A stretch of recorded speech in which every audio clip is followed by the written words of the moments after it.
Bismillahirrahmanirrahim. Assalamualaikum warahmatullahi wabarakatuh. Allah Subhanahu wa taala berfirman, وَلَنَبْلُوَنَّكُمْ بِشَيْءٍ مِّنَ الْخَوْفِ وَالْجُوعِ ونقص من الأموال والأنفس والثمرات وبشر الصابرين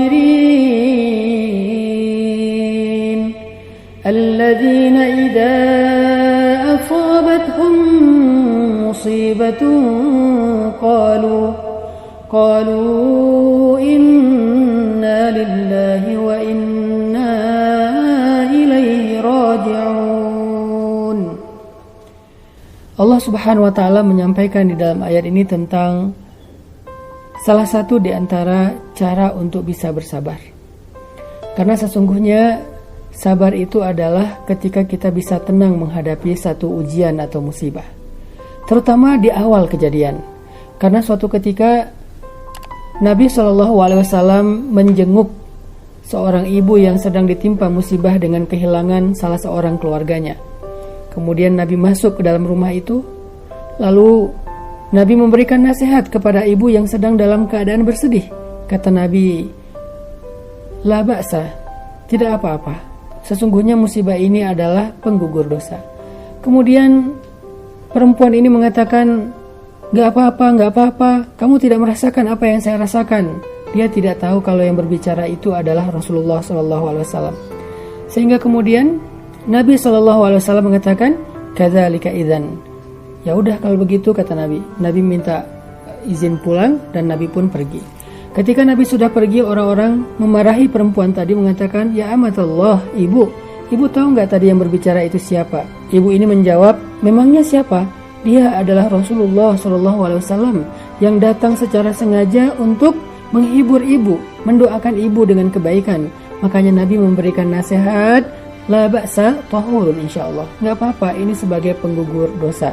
Tapi kenapa ibu malah membantah Nabi, bahkan memarahi Nabi? Lalu ibu ini merasa bersalah, kemudian dia datang untuk menemui Nabi SAW. Ketika dia berada di hadapan Nabi, maka Nabi SAW mengatakan, "As-sabru 'inda sidmatil ula." Sabar itu adalah di awal kejadian. Jadi sabar adalah ketika kita bisa tenang menghadapi ujian saat awal kejadian. Sabar itu adalah ketika kita tidak panik, ketika kita tidak mengeluh secara berlebihan, ketika kita tidak histeris, ketika kita tidak mencari kambing hitam saat kita mendapatkan satu ujian. Itulah sabar. Pertanyaannya adalah, bagaimana cara kita bisa bersabar seperti itu? Allah Subhanahu wa taala mengajarkan cara bersabar seperti ayat yang tadi saya bacakan. Siapa orang yang sabar? Bagaimana cara orang bersabar? Kata Allah, "Alladzina idza asabatuhum musibah qalu inna lillah wa inna ilaihi raji'un." Salah satu di antara cara sabar adalah apabila kita ditimpa musibah, maka kita katakan, "Inna lillah, kami ini milik Allah. Saya, keluarga saya, harta saya, semuanya milik Allah. Wa inna ilaihi raji'un." Kapanpun Allah berhak untuk mengambilnya kembali. Sehingga muncul di situ kita belajar ridho, belajar menerima, belajar pasrah dengan ketetapan Allah Subhanahu wa taala. Selain kalimat innalillah, Nabi juga mengajarkan kepada kita sebuah doa yang bisa membuat kita lebih tenang dan sabar dalam menghadapi ujian. Di antaranya adalah doa yang diajarkan Nabi kepada keluarga Bani Salamah, yaitu Abu Salamah dan Ummu Salamah. Apa doanya? Allahumma ajurni fi musibati wakhluf li khairam minha. Ya Allah, beri saya pahala dalam musibah saya dan beri saya ganti yang lebih baik darinya. Di sini juga kita belajar tentang satu hal yang luar biasa. Kita belajar hikmah di dalam doa yang diajarkan Nabi. Apa hikmahnya? Bahwa sesungguhnya kalau Allah mengambil satu nikmat dalam kehidupan kita, itu berarti Allah ingin menggantinya dengan nikmat lain yang lebih baik. Itu hikmahnya. Sehingga ketika kita membaca doa Allahumma ajurni fi musibati wa akhlif li khairan minha, kita sedang self awareness, sedang mengingat kembali, membangun lagi kesadaran diri bahwa sebetulnya kita bukan lagi dikasih musibah, tetapi Allah lagi mau mengganti nikmat yang lama dengan nikmat yang baru.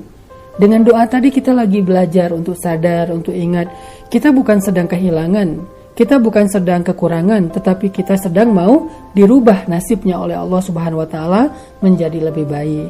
Walaupun secara manusiawi, secara fitrah, kadang ada rasa kehilangan di hati kita, kadang ada rasa sedih sehingga membuat kita menangis. Dan tidak ada dosa ketika seseorang menangis atau menitikkan air mata. Yang dosa adalah ketika dia berkeluh kesah dan berputus asa. Maka dari itu, coba kita amalkan 2 kalimat ini ketika kita mendapatkan musibah. Yang pertama, kalau kita dapat musibah, coba kembalikan kesadaran kita bahwa kita ini milik Allah, harta kita milik Allah, keluarga kita milik Allah, pekerjaan kita milik Allah, semua yang ada dalam kehidupan kita milik Allah. Jadi Allah berhak untuk mengambilnya kapanpun. Itu yang pertama. Sehingga kita ridho, pasrah, terima ketentuan Allah. Yang kedua, kita belajar dengan membaca doa yang diajarkan Nabi tadi tentang bahwa sesungguhnya Allah tidak pernah mengambil sesuatu dari hambanya secara zalim. Allah itu maha adil dan maha syakur. Sehingga kalau Allah mengambil sesuatu dari hambanya, maka Allah akan menggantikan untuk hamba itu sesuatu yang lebih baik daripada sebelumnya. Dengan syarat dia berbaik sangka kepada Allah, dia sabar, dia tidak mengeluh, dia tidak panik, dia tidak histeris, dan dia tidak menyalahkan Allah Subhanahu wa Ta'ala. Dia ridho dengan ketetapan Allah tadi. Maka Allah pasti memberikan ganti yang lebih baik.